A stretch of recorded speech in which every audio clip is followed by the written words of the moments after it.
it is Wednesday, so that means it is time to hear from our local kids and family expert on what you and your littles of the Lowcountry can do this week. Karen Coltrane, the president and CEO of the Children's Museum of the Lowcountry, is back again to tell us all about it. Karen, welcome back. Thank you. Thanks for having me. So we're in full holiday season, fall.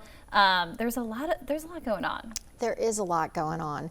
And it's really not the holidays, I think, until you do the Holiday Festival of Lights, yes. right? At James Island County Park. So I want to get that in there. So it starts this Friday, the 10th, and it runs through New Year's Eve. Yeah. So that's always something to keep on the calendar, something to do when you don't have anything else to do. You ought to look at that. Yeah, get your tickets for that too, because it's always crazy booked. Everybody wants to go see the beautiful lights. Right. I think you might see our Live 5 sign out there somewhere for the Holiday Festival of Lights. So that should be a good one. And it's good for all ages too.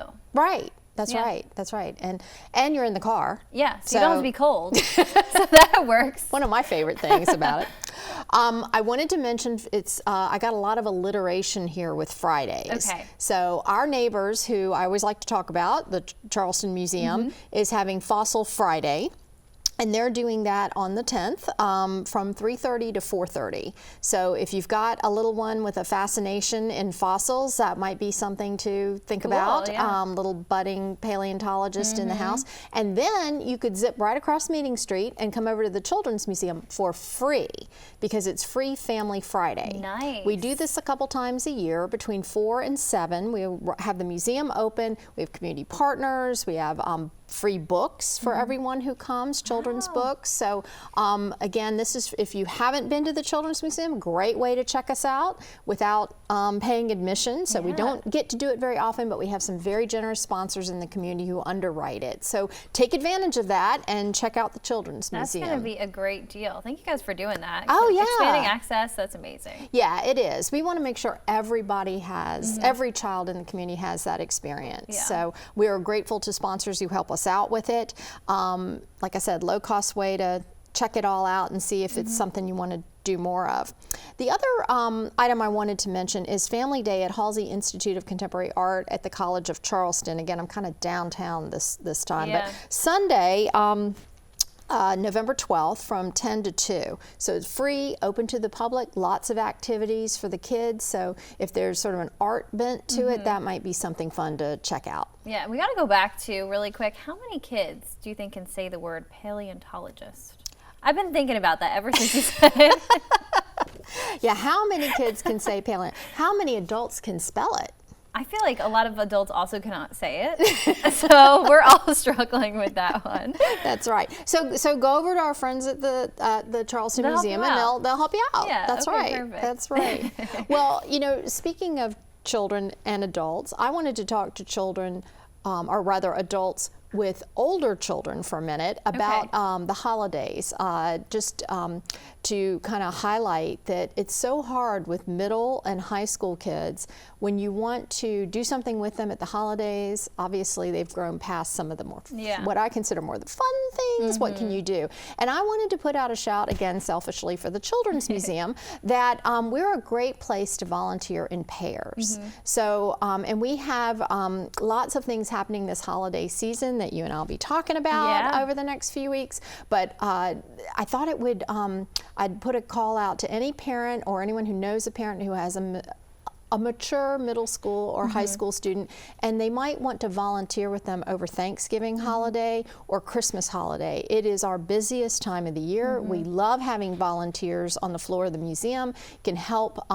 what we call reset our exhibits. If any of you have seen our grocery store exhibit after a bunch of toddlers have come through, we need help putting things back so the next group that comes through sees it as pristine as the first group of the morning. So we also just greeting our folks on the floor, just being welcoming, and other duties as assigned. So if that's something that you're looking for something to do and sort of model giving back to the community, it's a fun way to volunteer and kind of get a child, older child, used to doing that. So just wanted to put that out there for parents to start to think about that. Sure, a lot of kids also out there have requirements for community service or volunteering, and that would be a great way to check that off the list as well. Yeah, and it's something families can do together, and it doesn't cost anything, and it feels great. So, and you get to see cute children That's so enjoying cute. the museum. I would have loved that when I was younger. I always wanted to help babysit the kids and be around the kids. So Yeah. that's a great opportunity. So for if you those. have a younger you at home, that's Not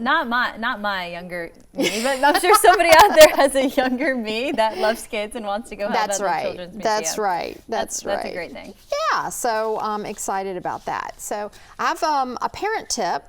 Last week we started talking about kindergarten readiness, and I had several parents reach out to me and want to hear more about that, which is understandable as it's so important for parents and caregivers to focus on this topic. The research shows that when a young child enters kindergarten ready for school, there's an 82% chance that the child will master basic skills by age 11, compared with 45% chance for children who are not ready for kindergarten. It's hard to make that up. They've got to be ready for kindergarten. So those first 60 months are critically important for the rest of a child's life. But it's also important for their teachers, their families, and for the entire community that does better when the child does better at achieving their potential. So what can you do to ensure that preschoolers in your life are kindergarten ready? The easiest and one of the most important things to do is talk and read to them every day. Every childhood researcher consistently finds that children who spend their first years in a language-rich environment achieve greater academic success later. But the quality of that interaction seems to matter a lot, and often new parents aren't aware of its importance. I can remember giving an attorney and young father of twin babies a tour around the Children's Museum, and when we got to our area with the books, he said, "You know, my wife wants me to read to these babies, but they're not even a year old.